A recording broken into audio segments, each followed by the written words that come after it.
بسم الله والصلاة والسلام على رسول الله. رمضان مبارك عليكم متابعينا. اليوم عندنا طبق القيسي. طبعا أهل الموصل مشهورين بالقيسي برمضان، يأكلونه مع البرياني ومع كل الأكلات يعني يرهم. عندنا نوعيتين من القيسي الرطب الناعس والقيسي الناشف. هسه احنا اليوم عندنا القيسي الناشف. القيسي الناشف يحتاج إلى نقعه إلى ربع ساعة نص ساعة، نغسله أكثر من مرة حتى تروح منه الأتربة والأوساخ اللي بيه. نغسله مرتين ثلاثة أربعة إلى أن ينظف المي ماله. صفيه ننظفه، مثل ما قلنا ننقعه مدة ربع ساعة نص ساعة حتى يطرى ويستوي بطريقة أسرع. طبعا القيسي ما يطول كثير على النار، يعني تقريبا 20 إلى 25 دقيقة.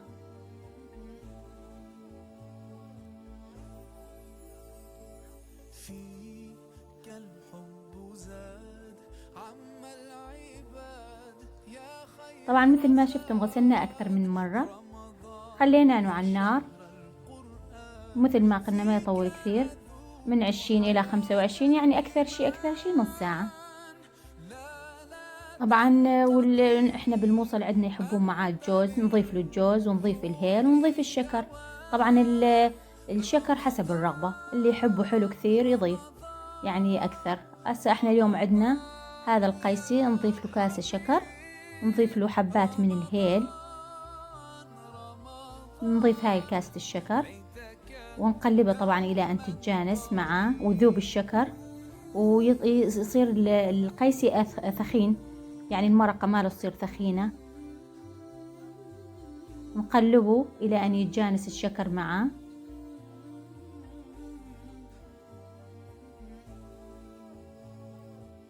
جربوها، طريقة سهلة وبسيطة وطيبة كثير على الإفطار.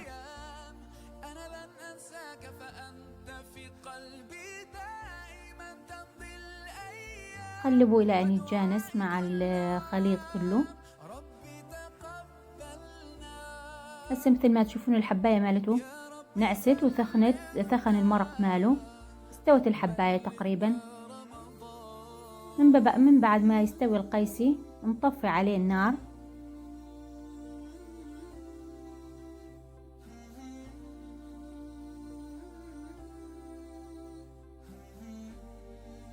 مثل ما عاد تشوفون الساعة استوى، عيبين استوى، يعني الحباية ماله استوت.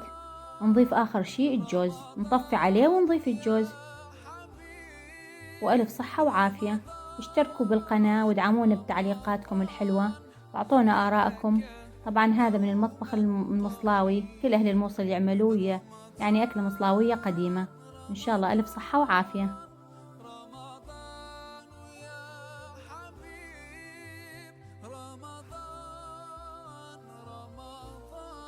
طبعا هذا الشكل النهائي لطبق القيسي، وألف صحة وعافية على قلبكم.